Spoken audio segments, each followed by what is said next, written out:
amandla esiphambano. Amandla esiphambano. Amagama amabili akhele strong nawe uyawezwa amandla nesiphambano ngisho. So ukuthi isiphambano sinamandla and if isiphambano sinamandla sifuna ukwazi ukuthi yini amandla esiphambano. Okuyisifiso sami nokukholwa kwami ukuthi le viki liyophela sesiwaqonda noma sesiwakhumbulile amandla esibuke amandla yini amandla. Haleluya. Omunye bakakhuluma ngamandla ukhuluma about authority gunya. Omunye bakakhuluma ngamandla ukhuluma about i-control ukulawula. Omunye bayikhuluma ngamandla ukhuluma ngomthelela i-influence sisonke moso. Omunye bayikhuluma ngamandla ukhuluma ngokuba supreme, the supremacy, ukuba ngaphezulu kwakho konke. Omunye ukhuluma about ukubusa, to rule or dominate. Hallelujah. Ukufunda iBhayibheli because bazalwane sikukhumbule ukuthi iBhayibheli esiNgisini lilethwe from a certain language ekuyisiGreek nesiHebrew. iBhayibheli libuya kusiHebrew, libuya kusiGreek and a little bit of Latin angisho. So now balithatha baliletha kulanguage esizoyizwa kwaba yisiZulu, kwaba yisiSwati, kwaba yisiNgisi. IsiNgisi sisodwa, it's a borrowed language, akusiyi original language. Are we here? That's why mawukhuluma about love esiNgisini usho ungabe usho izinto eziningi but usebenzisa igama elilodwa. Angithi I love you angisho njengoba ngisho kumngane. Angisho but still igama elilodwa lithi love. Mara in the Greek, the original language ngoba isiGreek uNkulunkulu ne-order futhi uhlakaniphile walinda ukuthi kube nesiHebrew, wathatha isiHebrew kwaba i-Old Testament, walinda kwaze kwangena amaGreek before kuba ne-New Testament. Why? isiHebrew nesiGreek zi-direct, azifani nesiNgisi namanye ama-language. Are you understanding now? So okay, ngifuna ukuveza lokho ukuthi nawe masenithi I love you afike ngithi eros yini engizabe ngikhuluma specifically to my wife or ngithi agape. Yes, makhuluma ngeagape ngikhuluma ngaluthando lukaNkulunkulu. So I'm still saying I love you but I'm saying I agape you, uyabona? So ngisho uthando lukaNkulunkulu mara bathi eros you ngisho makhuluma nomngane, uyabona mos namanye ahlukile kanjalo. Now you understand it. So that's why ke eBhayibhelini mawufunda kunendaba ozoyifunda ithi amandla. Awukwazi bese usogijima ngalelo gama lamandla as if lisho lento icabangayo kodwa kunento elishoyo ngaphezulu kwalo icabangayo. Are you here now? So there's a list of words ingakho as much as sithi amandla esiphambano ufuna si-understande namandla ukuthi yini athi omunye mfundisi indaba sichithi isikhathi kulokho. It's because kubaluleke kuwe ukuthi wazi ukuthi esiphambanweni namandla aphelelisiwe khona yiwaphi. Because wonke lamandla lawo ngokuhluka kwawo ayisource yesiphambano. Hallelujah. Ayisource yani aqhubeka kanjalo nangokuvuka kaKristu Jesu. Are we here? Okay, now kunalawo ekuthiwa yi-dunamis ngisho that power, lawo mandla yilawo siwajwayele futhi esikhuluma nangawo kakhulu. NeBhayibheli ligcwele wona kwesinye isikhathi the dunamis power ngisho. So power is dunamis, meaning what? The might or the mighty deeds. Lisho amandla kakhulu. Kulonyaka sithi unyaka wamandla amangalisayo, amandla kakhulu, great exploits, unyaka wokwenza izinto ey'mangazayo, ukwenza izinto ey'mangazayo kubiza the dunamis power. Hallelujah. As much as wonke amanye amandla asebenza kithi nakulonyaka kodwa lawa abonakala kakhulu it's the dunamis power ngoba amandla lawa abizwa i-dunamis ilawa ey'bonakaliso. Ilawa othi ngawo ngegama likaJesu bese idimoni liyaphuma. Ilawa othi ngawo kulokugula bese ukugula kuyahamba. Haleluya. Yilawa akunika i-ability, akunika amandla okwenza nokuthi mawubuka isimo noma sinzima kodwa ngenxa yalawo mandla bese usuyavukana naso isincomo. That is what dunamis, say dunamis. So yiwo lamandla asebenza kakhulu kulonyaka kithi the great exploit. Abangaki bethu phakathi kwethu abaqalile uku-exercise their dunamis kulonyaka. Ungaphakamisa isandla, ngifuna ukudisappointeka, ngifuna uhambe nawo namuhla ukuthi ngabe sisebangaki nawe uzibuze wona ukuthi ngabe seniqalile yini to exercise amandla amakhulu empilweni yami. The dunamis uNkulunkulu amnike yona nayiprofethile phezu kwempilo yami kule nyanga noma kulonyaka. Kungenzeka isimo sakho sisebe lapho nje ngoba ufuna ukusebenzisa izwi lesiprofethi eliphumile, ngoba izwi lesiprofethi maliphuma lize lizophusha wena to the direction ekumele uthathe. Akusiko ukuthi ukhale kodwa ngokuthi uqala uku-activate lento nikwe yona engaphakathi kuwe. Haleluya. Mhlawumbe ingakho kulonyaka sobancane ukubiza abagulayo nokubiza abafuna ama-breakthrough nokubiza abafuna ini, ngoba uNkulunkulu ufuna ukuthi wena usebenzise le dunamis within you, lamandla akwazi ukugucula izimo phakathi kuwe uNkulunkulu akunike wona. Ngoba lithi iBhayibheli ukwazi ukusenzela okungaphezu kwaloko esikucabangile nesicekile ngalamandla asebenza ngaphakathi kithi. Hayi lamandla asebenza kumfundisi, hayi lamandla asebenza kumpostoli, hayi lamandla asebenza kuphila kodwa amandla asebenza ngaphakathi kuwe. Oh my God and my Father. So sikhuluma ngamandla esiphambano ngoba sithola umuntu sekafikile esiphambano kodwa akasazi ukuthi enzeni after isiphambano, ngoba akaqondi ukuthi kanti esiphambano ufike watholani. Kunamandla ufike wawokumeliswa bokufika esiphambanweni. Pastor, am I preaching good? Hallelujah. So what we call exousia. La mandla now the exousia, ila mandla angekho restricted. Oh my God, say not restricted. Not restricted.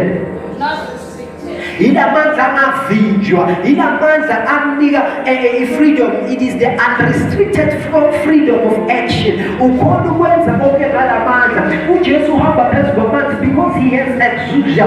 Unamandla amakhulu ukuphikisa noma izimo ezingakhona ukuphikisa makathi lokhu akwenzeke. So that's the another power esinikwe yona, the exousia. Bazalwane, wathi ungafika esiphambanweni, my God, ingajamba manje uthola swajambe kancane. Isiphambano sifana nesango, uyangena bese uthubeka ngaso, uhamba kule ndlela. Kunezinto uyibukele mawungena wanikezwa zona zaba ngaphakathi kuwe. Ekumele uhambe uziphule as you go along this way. So kumele kufike izimo vele empilweni yakho. Omunye uyakhala uthi mfundisi unyaka ophelile bawubona nalonyaka esikiwo, hayi khona ngathi senginzima kakhulu. It's because sinamandla kumele athigarishwe kuwe. Lithi iBhayibheli thina yebo siwubumba kodwa ngaphakathi kufakiwe the earthly vessel, kufakiwe ingcebo ngaphakathi kithi. Yini le ngcebo? Inamandla vele Jehova. So kumele ukuthi mawuhamba vele izimo zivele, so that vele lezimo uzokhona ukubona ukuthi ubani ezimeni. Kumele isikhathi singazibona ezimeni, yinto izinto ey'thukuluza nesimo samandla esingaphakathi kithi. Am I saying you need to go through troubles? Yes. Menos do amen. uJesu usala entabeni uyathandaza, abafundi bayamshiya bahamba ngomkhumbi. Uma bamshiyana ngaba kahambanga phezu kwamanzi. Oh, shakatra sukaya. uJesu ucosha usathana entabeni bayamlima. Uqala uthi tshintsha lelitshe libe sinkwa, ubuye ukuthi ziphonse phansi, ubuye ubusho ukhothamela mina uthi sathane suka kimi. Ekugcineni kwabo kunalamandla e-authority avela kuJesu Kristu ukuthi wena unamandla ukumelana nami nokumthatha suka phambi kwami. Nekusathana lezimo mayivela ziveza kuwe ukuthi umkhulu kangakanani.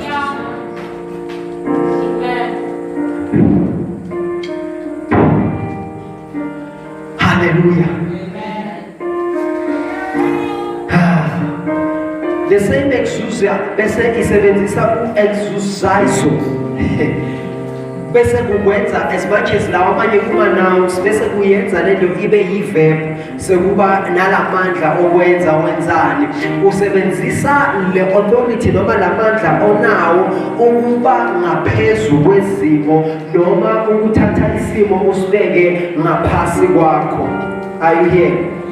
So isimo masizipha amandla phezu kwakho. Ngilizwile iBhayibheli mayebhala umprofethi u-Isaiah uthi uma isitha siza umoya oyingcwele ukhuphula amazinga njengamagagasi. So you flow in the spirit like waves, ube ngaphezu kwalesimo. So kunabantu abangaqondi ukuthi njengoba sengize ngadibana nesiphambano mina senginamandla okudlula ngaphezu kwezimo. Ingakho makufika izimo baba bokuqala ukukhala noma nesiphambano kodwa bayazi gunya balazi ugunya abanalo lokuhamba ngaphezu kwesimo. Bebangaqondi ukuthi engqondweni nasemoyeni nasemphefumulweni wabo banegunya lokuhamba phezu kwesimo. Laprastokusha awutabakasu akumelanga uhambe wena ulingane nezimo okubana nazo. Yingakho uDavide uthi yebo izitha zami zingihaqile, yebo indlela ngiyibona kudidekile, yebo isimo sinzima. Uthi kodwa kunento engayivumeli phezu kwakho konke lokho ukuthi ikhanda lami liqindezele izitha zami.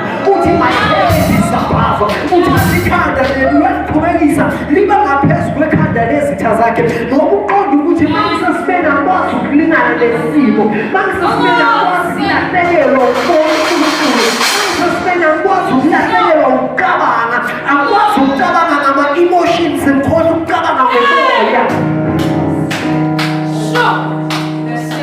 Nkulunkulu wami, I pray ukuthi uhlale enhlizweni zami. Hallelujah. Then bese kuba ilamandla bathi iscus, ilamandla athi awacisha afane ne-dunamis, acisha afane nalamanye kodwa awafane exactly ngoba akunikeza the ability force lokuthi unale ability kodwa afika phushe kulamandla onawo. Ukhona yebo nawo ungayiguga lento kodwa wona afika phushe kulamandla enginawo. Bese athi uPostoli Pawulo up to this far and up to this time I am struggling and toiling. My God, uthi mina ngiyasebenza futhi ngizifakile ngiyashikile kulo msebenzi. Kodwa bese uyatshintsha athi hayi ngamandla ami, but I am the one who is toiling and struggling. But hayi ngamandla kodwa adamandla kamuntu. So God is able to add his strength upon your strength. Uzukwazi ukuthi noma usebenza kodwa ungasizwa ukuthi ngingene ku-cross kodwa uJehova umthwele. I'm trying to understand now. Hallelujah. No. Okay. So bese kuba ilamandla bathi kratos. Sengiyaqeda ngamandla ngicabanga ukuthi ugcina lapho. Kratos is strength. Uthi obhalayo be strong in the Lord and in the power of his might. In the power of his might, in the power of his strength. Hallelujah. So as you become strong in the Lord, ubide ukuthi ube namandla phezu kokhona kwakhe, hayi kwakho. So bazalwane uthi ungangena udibane nesiphambano. I wish them nesiphambano engademonstrate ngaso kodwa akunaso ukuthi angisithola. So uthi ungafika esiphambanweni kumele sithi uvuma khona izobe everything angisho. Mara akuphelele ekuvumeni. Esiphambanweni there's an exchange yenzekayo. And yila usuka khona sowubethe namandla. That's why the cross was necessary. Kube asibanga khona isiphambano ngaba unawo lamandla. Hallelujah. So namuhla sizocelebrate umsebenzi wesiphambano. Ngifuna siqonde ukuthi isiphambano noma siziguguza ukuthi isiphambano sisinikele thina. As much as sazi ukuthi isiphambanweni inasiyophonsela khona izono zethu, kodwa thina sitholeni, sibuye nani masibuya khona. Awusiye nje umzamane wokusonto eSoul Healers. Bazalwane iSoul Healers ayikwazi ukufaka ezulwini. Kodwa iSoul Healers ikwazi uku-aligna le-purpose emhlabeni njengoba uye ezulwini. And number one purpose yakhona ukuthi ufike esiphambanweni. Ungafikanga esiphambanweni umsebenzi wakhona usengakaqali nokuqala. Kodwa ungafika esiphambanweni kusho ukuthi sewuqala umsebenzi ngoba senamandla avalelwe kuwe and awukwazi ukuthi ungahlala nje ube normal ugcwele amandla ngakho uwasebenzisa lamandla. Yingakho uthola umzalwane osindiswa iminyaka kodwa enza izinto ngathi usesewumntwana osanda ukuzalwa ekholweni. Yingoba akasebenzisi lamandla kuye usanikwa izinto zomhlaba ngoba umhlaba usadona kuye. Are you here? But maqala kusebenza lamandla umhlaba uyawa kuqala kusebenza lamandla aqondise. Ola baba shata kati. Now, number 2 went to his purpose. Hallelujah. The power of the cross. If unalamandla then he is purpose. Ngiyazi ukuthi is subjected the subject is purpose. Mara noma sokusho mhlawumbe kule viki kuzokhava lokwale viki futhi revelation yangolonyaka. Now, ye this pambano, noma simele this pambano. That's how I want to bring it. Ngifuna ukuyiletha ngalendlela yokuthi simele this pambano. How many of us are asking themselves ukuthi simele this pambano? If ungayibuzi saloyibuza manje ukuthi simele this pambano. And I want you to take these few seconds, maybe 5 seconds, and just answer yourself ukuthi simele this pambano kuwe. Just take these 5 seconds. Praise the Lord. Lobo sheshe wakuthola yiloko okuqondayo kwesiphambano kuwe. Amen. And namuhla I want to believe futhi ngiyafisa ukuthi moya ngicela ngisize ukuthi ngi-add lokuqondayo lokuthi ngiconfirm lokuqondayo. Number 1, isiphambano simelele ihlazo. Thani ihlazo. Sure. Now, lehlazo sikhuluma ngalo, it's what they call endabeni yomthetho the capital offense. Isigwebo sentaba. Isigwebo esifanele kufa. Mangikhuluma ngehlazo ngikhuluma ngesigwebo esifanele ukuthi awubulawe. Asikuvumeli ukuthi uphile mawenze lento le. Now I was looking ukuthi what are capital offenses akhona namuhla kwamanye amazwe. There are certain countries and nations who are still practicing the capital offense judgment. Basayenza lento yesigwebo sentaba. Amen. So ngiyabuka ukuthi bayenza bakufike. Now bathi bayenza number 1 if kube khona umuntu obulalayo. And lo muntu obulalayo suke bulele willfully so.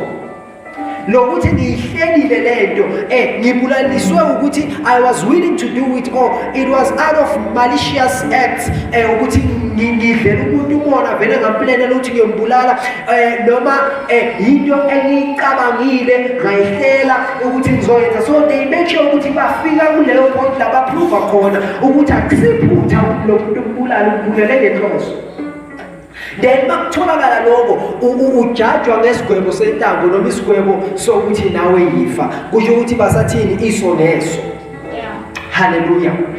Now baphinde bathi it's aggravated sexual abuse la kube khona umuntu ohlukumeza omunye ngokwecansi bayambulala kulawo mazwi. Okufika umuntu osebenza as a spy bayambulala lokuthi uzosenye yile yoku burglary or robbery. Ilezinto lezi encane ngibhalela ezitholakala ukuthi zifaka umuntu ehlazweni ngoba ihlazo isiphambano noma ihlazo ukuthi uzujajwe ngokufa. Hallelujah. Now Deuteronomy chapter 21 verse 23. Ngiyazi verse lisengayalifuthi.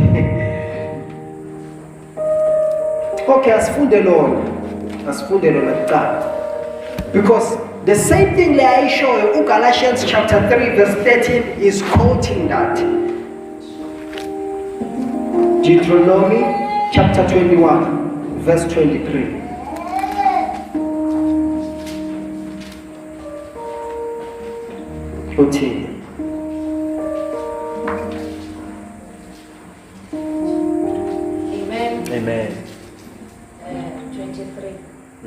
You must not leave the body hanging on the pole overnight.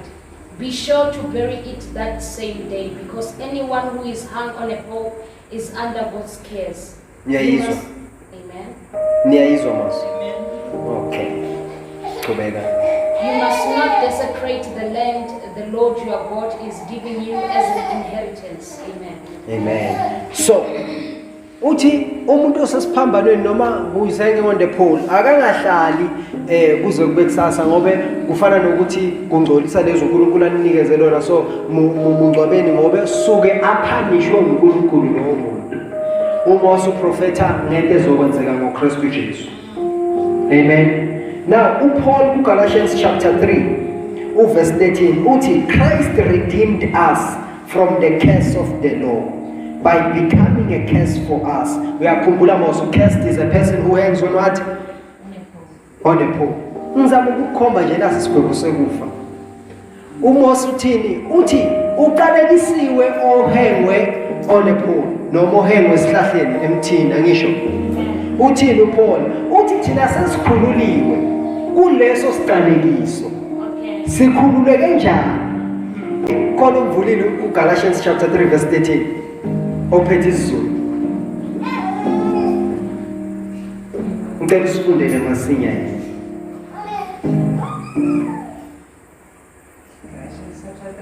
Yes.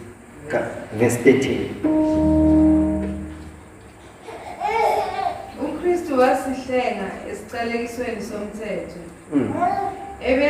Ebenziwe isiqalekiso ngenxa yethu. Ngokuba kulotshiwe ukuthi baqalekisiwe bonke abalenga emthini.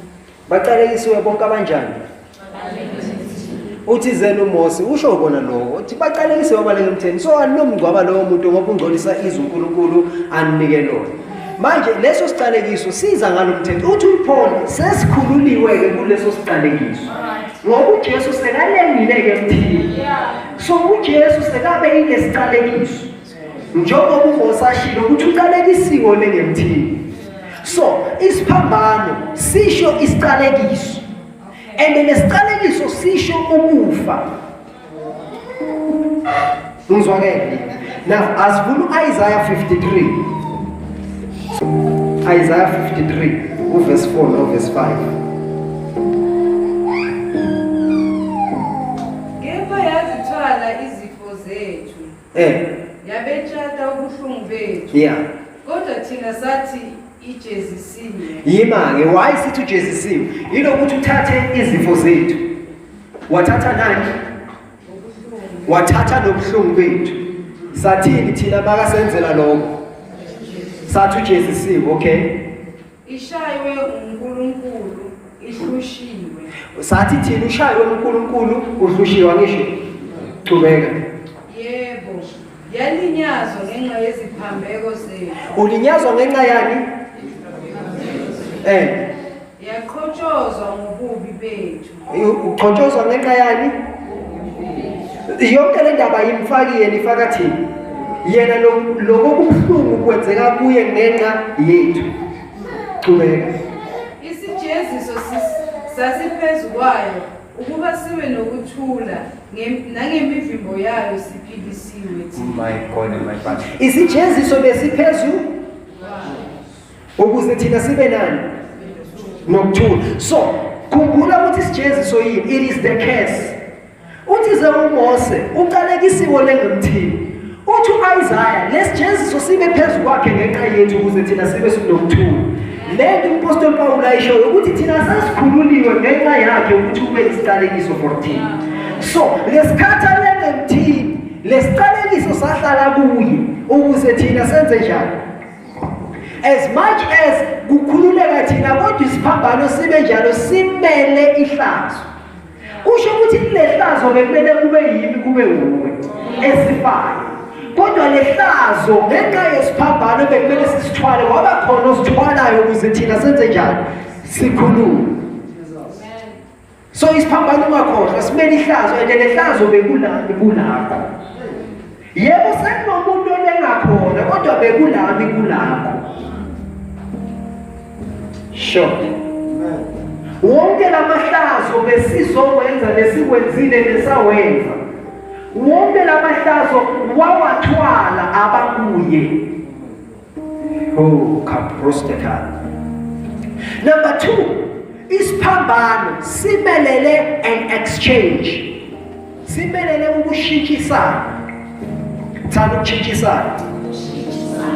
It's what we have just mentioned. Ukuthi ihlazo lethu laba kuye yena walithwalela thina. Yo. Praise the Lord.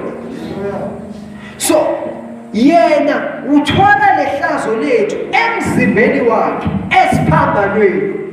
Uyizwile le sequence?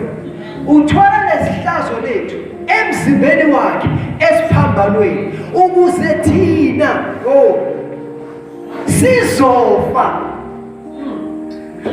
I know the confusion right there. Ngisho mabonke futhi yena uyasifela esiphambanweni ufela izono zethu ukuze thina sizofa. Okay. Sife esonweni. Are you here? Makathwala lehlazo lethu emzimbeni wakhe wathwalela ukuthi thina sife esonweni. Meaning nithi impande yesono ikhishiwe. Ayisekho into eyithi sono. Why? Because wathwala lehlazo neimpande zayo thina sasisiyafa esonweni. Sabese siphila ekulungeni kwakhe yini ukulunga kwakhe ukuthi makasibaba uNkulunkulu asibone sifana noKristu Jesu asibulweni yakhe.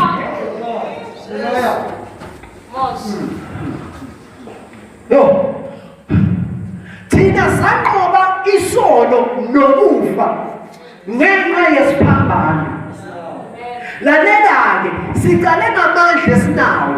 Amandla esinawo asitshela ukuthi masime esiphambanweni sibuka izolo lethu nesithu sathana zama ukudistract endleleni yethu yokukhona. Sinalamandla esiwathole ngesiphambano enza ukuthi sinqobe ukufa nesono, enza ukuthi masibuka bese sesitshela usathane ukuthi yini ozoyithola kithi ngoba sesifile esonweni.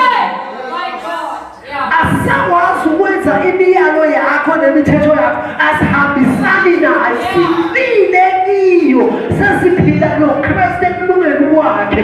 So sesikwazi ukuphilisana sibantu siphile futhi noNkulunkulu. Praise the Lord. So sinqobe isono nokufa singalwanga kunomuntu owasiwela wasinqobela sase sesiphuma ngaphezulu. Praise the Lord. Sathi masinqoba kodwa kunqobe yena ngokufile thina sathola ukuphila kwaphakade. Bese number 2. Number 3, isiphambano sisho ukuthola access, ukungena kubaba. Ephesians chapter 2 verse 15 and 16. I love this verse so much. Chapter 2 verse 15 and 16. Inyama yakhe ewenzile ize umthetho wemiyalo esezimisweni ukuba adale kuyena labo ababili babe muntu munye omusha. Ingilo 15 lo yanisho. Asiphinde simzwe. Awuzwanga kahle. Okay, siphinde futhi. Inyama yakhe ewenzile ize umthetho wemiyalo ngenyama yakhe. Umbani lo wenyama yakhe uKristu Jesu. Uyakhumbula musungitseni ya sequence yena inyameni yakhe esiphambanweni anisho. So ngenyama yakhe wenze ize umthetho. Lo mthetho lo wenza ukuthi singakwazi ukuba neaccess yokuphelele kuba enyameni yakhe. Lo mthetho lo wenze ukuthi kube nodoma ohlukanisa abantu. Enyameni yakhe maye esiphambanweni uwenze ize ushithini lo usho ukuthi ukrashile wangasabi into evimbayo usho ukuthi umuntu amandla. Are you here? So ngenyama yakhe uwenze ize ini umthetho angisho. Okay, ngenyama yakhe ewenzile ize umthetho wemiyalo esezimisweni ukuba adale kuyena labo ababili babe umuntu munye omusha. udala ababili babe umuntu munye njani? So bobani lababili? Abantu bahlukene kayi-2, the Jews and the Gentiles. Umehluko wabantu, amaJuda namaGentile. AmaGentile bobani? Yibo bonke abangasiwo amaJuda. Simple and straightforward angisho. Bonke abangasiwo amaJuda bayini? Bangabezizwe, kusho ukuthi yilabo banganankulunkulu. Mawuqala ngale kwalo ngitshela ukuthi thina besiyilabo abanganankulunkulu, besiyila bokuhawukelwa emhlabeni. So thina besiyila bokuhawukela abanganankulunkulu. Enyameni yakhe wenzile ukuthi thina bokuhawukela nalaba bebaseduze naye. Lisho njalo ukuthi laba abanye bebaseduze naye, meaning bona bebanalo mthetho obenza ukuthi bazi ukuthi uNkulunkulu ubani. So enyameni yakhe uthethe laba abakude abezizwa ngisho, wathatha laba abaseduze wakrasha yonke into eyenza ukuthi kube khona abakude nabaseduze. Wenza umuntu munye, wenza a new creation. If lokhu bekuyitafula njengoba kuyilo, kusho ukuthi akenzanga the same thing, kodwa wenze omusha. Are you understanding? So asakwazi ukurefera kuloko kudala sekunendanger. So meaning sekunomuntu oyi-1. Mangibona umJuda ngibona umKristu ngibona yonke lento ngibona umuntu oyi-1 kuKristu Jesu obizwa ngokuthi is the church, obizwa ngokuthi ibandla. Ibandla akusiyiso lihilasa akusibe elinye igama. Ibandla yinomzimba kaKristu osenza ukuthi sibe malungu ahlukene. So umzimba kaKristu yilabantu bonke abathi uJesu inkosi. Yebo, imfundiso zingangafani exactly, kodwa kunesifundiso siyi-1 esifanayo sithi uJesu uyinkosi. Weza from ezulwini waphila emhlabeni wafa esiphambanweni, wafa wavuka ethuneni wabuyela ezulwini, manje usenze sahlala naye ekhaya ezulwini. Makuyileso sifundiso omunye kungasahluka lahluka khona uJehova uzasilungisisa sihambe endleleni, kodwa ekugcineni bayesithi uJesu inkosi. Leso sifundiso sisenza ukuthi thina sibe ibandla, sibe umuntu munye. Praise the Lord. Yo. Okay, so wenza umuntu munye sichubeke. Umuntu munye omusha enze ukuthula, enze futhi ukuba bobabili babuyisane noNkulunkulu emzimbeni munye ngesiphambano, esekulele ukutha ngabo. So emzimbeni ngesiphambano. Hallelujah. So wenza ukuthi laba bantu babuyisane noNkulunkulu emzimbeni munye. Wabantu nomzimba oyi-1 okhona ukubuyisana abantu boyi-2. Yes. WaJesu, lo mzimba waJesu wenza ukuthi sibuyisane naye sibe nokuthula. Praise the Lord. So this is what the cross gives us access. So ngoJesu masasibuye saba umuntu munye onokuthula kuBaba, kusho ukuthi manje sasinemvume yokuba kuBaba. Umthetho isikhathi kufika lapho. So ekugcineni sesinemvume kubani? So the message of the cross is reconciliation. Ingakho athi uPostoli Paul ngiyanincenga ngokubele kukaKristu buyisanani noNkulunkulu. Why? Because isiphambana sizela ngokunye ngaphandle kokuthi kube nokubuyisana noBaba bese sesiyangena siba ne-access. I-access ifana negate noma umnyango. Makuvuleka lowo mnyango sikwazi ukungena, makuvaleke lowo mnyango noma ungakokoda noma ungawushaya mawukhiyekela ukwazi ukungena. But once wanikwa i-access kusho ukuthi kunomuntu ovulayo ukwazi ukungena. So we had access ngesiphambano emzimbeni kaKristu Jesu. So now sesikwazi ukungena endaweni engcwele sikwazi ukuhlala kanye noBaba, sikwazi oh my God and my Father. Oh yeah. Kusho ukuthi sasibuyele kuleya side lika-Adam elebelalaziwa ngu-Adam kuphela, la uNkulunkulu ayebuya azohlala khona naye during the cool of the day. Sesine access uNkulunkulu sihlala naye. Uma umzalwane ungabazi ukhona kukaNkulunkulu qalisa namuhla uyohlala naye ukukholwa kukaNkulunkulu akusiko ukuthi ukhale kakhulu no kodwa ukwazi ukuthi ngiyathandwa ngiyazi ukuthi ngumntwana kaNkulunkulu mangene ekameni lami ngiyothandaza ngiyazi ngikhuluma nobaba ongizwayo then ngoba ukukholwa kwaNkulunkulu ngikhuluma nobaba okhona okanye nami lalela umoya ongcwele useduze kunawe udlula le ndlela oseduze ngayo kuwe yebo nawe useduze ku lithi iBhayibheli akekho umuntu owazi umuntu ngaphandle komoya wakhe meaning wena uzazi mina noma ungafika akekho duze nawe ngisho sinanamathelana so angeke ngikwazi kodwa wena uyazazi ngomoya wakho kodwa umoya ongcwele useduze nawe udlula le ndlela useduze ngayo wena kuwe ngoba wazi isiphetho sempilo yakho mzuku yakala ende nguye othi mawuphumezela kakubuze ukuthi akusila ngemelo yekhona ngoba ukwazi ngcono ukudlula ngendlela ozazi ngayo.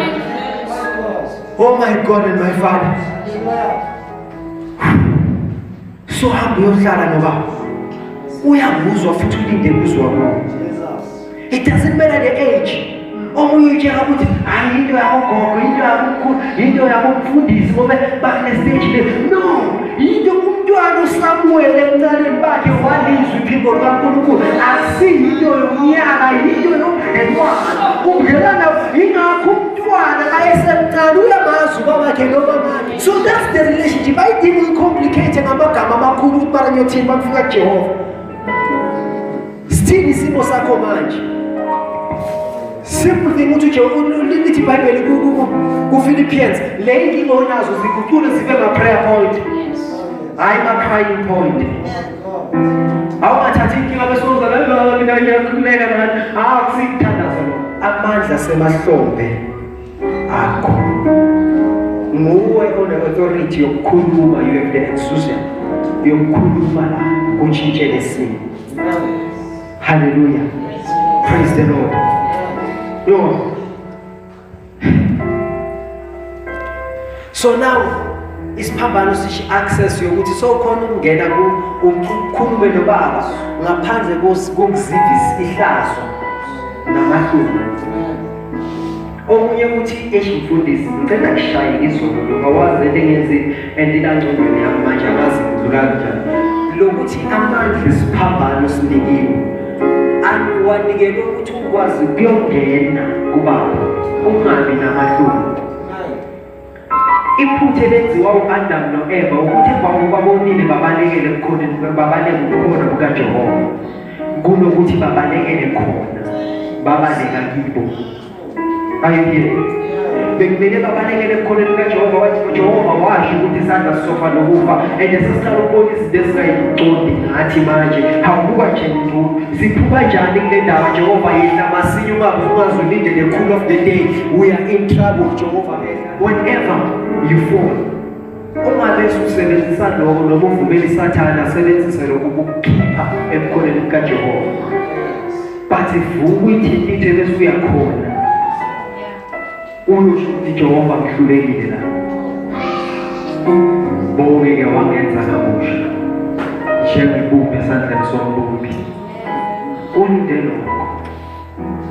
When you repent you are receiving njengomzalwane lo uNkulunkulu akwenzele kona. I want to close now. Hallelujah. So yakwazi ukuza kubaba ngaphandle kwecala nokuzisola. Number last, the cross is functional because of the blood. This is my last point. It is because of the blood.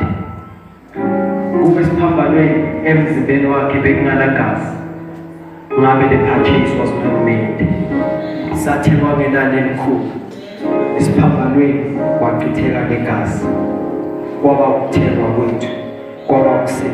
Colossians chapter 2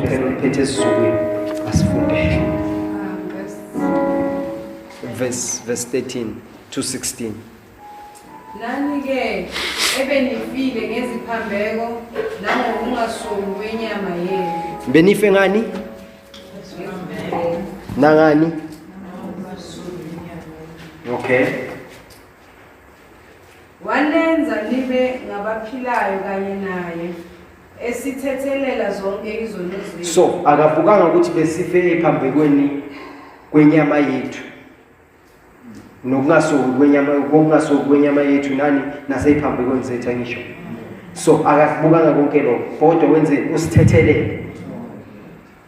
Praise the Lord. Usithethelele kuphi? Ezonweni zethu kusho ukuthi zonke angisho. Okay. Esehlangule incwadi yecala lethu. So bekune ncwadi esimangalelayo. Incwadi ekhuluma ngezono zethu. Incwadi ebala amacala ethu. Incwadi esimangalela ngomthetho. Okay. Emelana nathi ngemiyalo yayo. Sure. Wayeyisusa ngokuyibethela esiphambanweni. So le ncwadi imelana nathi ngemiyalo yayo. So le miyalo isencwadi lithi iBhayibheli malikhuluma ngomthetho kaMose. Lithi wazela abanye bethu bazokwazi lo ngiyaqala. Mawunoba orich aqeda ashone kanti you are still a minor. Awufika at 18 nababa. Imali zakho ubhalise ukuthi uyithola kuzokuqala kuba na 18 kuyaphezulu. Awukwazi ukuyi-accessa leyo mali nanoma yakho injalo. Kwesinye isikhathi bayinika umuntu thizeni omdala endlini ukuthi kube nguye omelawulelayo. Angeke uye kuyikhipha ngekho. Ayike umthetho unjalo. Besingakafikanga ekukhuleni ezingeni. Yingakho uKristu Jesu mayefika ufika ususa umthetho. Umthetho uyasimangalela. Yingakho my God uSamuel abantwana bakaIsrayeli ungaconfuseki bahamba basusa the mercy seat ku-Ark of the Covenant. Babuka ngaphakathi ukuthi kunani. Bafa bonke. Yindaba lo mthetho as much as ukhona mawususa lesihlalo lesi esikhulumela okungcono. Umthetho uyabulala. Ngoba akekho umuntu ongakwazi ukugcina umthetho. Are you here? But every time baba ngena in the Hall of Holies igazi belichithwa phezulu kwale mercy seat esihlalweni lesobusa ukuze uNkulunkulu abathethelele izono zabo. So umthetho as much as bawuzela ukuzosikhomba ukuthi sona kangakanani ngokufika kwaKristu Jesu uNkulunkulu ukwazi ukususa lamandla okubulala umthetho asinike amandla okuthi sesiwufezile wonke. Masibuka uKristu Jesu siyamkela yena kubhalwa ukuthi sesiwugcine wonke umthetho. Kodwa masala uKristu Jesu kumele siphile ngawo wonke lo mthetho. Lithi iBhayibheli uqalekisiwe loyo ophila ngomthetho. Because akekho umuntu onamandla okufeza wonke umthetho ngaphandle kaKristu Jesu. Lithi iBhayibheli waphula umthetho wodwa sewuyiphule yonke leminye. I'm trying to say lesikhathi lomthetho wamacala ethu umbile nalomthetho uNkulunkulu asinika wona singawugcinanga besingakwazi ukuthi Jesu inkosi ngoba sithi uNkulunkulu ungcwele ngoba sibabi phambi kwakhe. Kodwa uKristu Jesu mayefika uthatha le ncwadi esimangalela uyithatha uyayisusa usinikeza iqualification ethi thina sesifanele ukuba phambi kaNkulunkulu ngoba sigcine yonke imithetho kuye. Ungaqhubeka. Ebaphucile ababusi nabanamandla izikhali wabethela ngehlazo obala ebanqoba ngaso. So lesikhali sesiphambano mayefe esiphambanweni kufanele ukuthi waphuca the rulers. Usathane amandla okufa athathwa kuye. Lisho njalo kuHebrews. Amen. Hallelujah. So lamandla okusimangalela okusi-accuse athathwa kuye. All the rulers and the authorities amandla amandla okubusa phezu komuntu amkhumbuza conscious yakhe ukuthi phela wonile izolo athathwa wathi ayeceda ukwathatha wabahlazisa ngokubethela omunye athi makakwethu usehlazweni wayehlaziswa because lapha ehlazweni yilezono zonke lezi bezisimangalela yizo lesibekwe in display sekuhlaziswa zona ukuthi buka sebakhululekile buka labo ngokwamangalela sebangcwele kodwa wena manje sowuhlazisekile meaning sesinamandla ngaphezulu kwakho umthetho kuKristu Jesu sesime emandleni hallelujah sephelele yeah ngakho makungabikho umuntu onilahla ngokudla nesiphuzo. So the cross, because of the blood, it is functional. Sela qedu qala lethu sela bhadala. May can't stand on our feet. Sengiyafala. Jesus on the cross was paying for our sins. Beyabhadala iphambeko zethu. According to Romans chapter 4 verse 25. Lithi Bible, he was delivered over to death for our sins. Lokuthi ayekufeni bekungenxa yezono zethu and was raised to life for our justification. Kwaba ukulunga kwethu ekuvukeni kwakhe. Now, there is no salvation unless we acknowledge the cross. Ayikho insindiso if isiphambano singasiboni. And samgena futhi sithola ukungena kule price kule nani elibhadaliwe ngenxa yokuthi samgene lesiphambano. Hallelujah.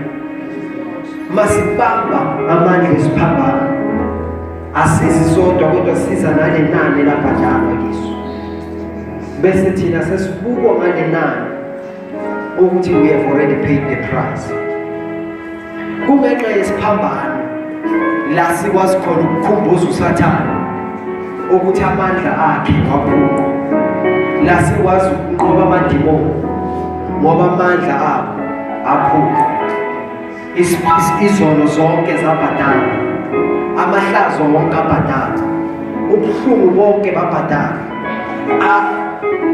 amaphutha izolo abhadala, ukurejectwa abantu kwabhadala, ukuzizwa uwedwa uzwe ngathi awuthandwa kwabhadala. Wena noJesu wakufela cabanga lokho ukuthi wakhetha uzofana lale noma ngabe bekuwedwa uphile emhlabeni bekazuzwa stila zokufela ngoba umuntu futhi wakudala ngomfanekiso wakhe. Noma bengathiwa wenza wena wedwa ngekho omunye umuntu amenze, still he would have come to die for you. Just think about that. So there is no reason for you to feel lonely. Connect with him. Ukuhlushwa nokugcina nokuhlushwa isono kwabhadala, ukufa ngokukamoya kwabhadala. Konke lokhu kuze wena uthole ukuphila okuphakathi. Konke lokhu kuze kuthiwe wena ngofanelekile embusweni kaNkulunkulu. Mhlawumbe ukhona, I don't know, as we are celebrating the death and the resurrection of the cross and of the life of Jesus. Mhlawumbe ukhona in this place awukazi ukwamkela uJesu Kristu njengenkosi nomsindisi. Mhlawumbe bowuhamba isonto, mhlawumbe you've been attending with us, but you have never realized amandla esiphambano. Awukazi uyibuze ngamandla esiphambano nokuthi kahle kahle yini silandela noJesu. Yile zinto zonke siyibalile. Ngizocela thina sonke sibale amehlo ethu mafishane, sibhekise phansi inhloko zethu masikhona.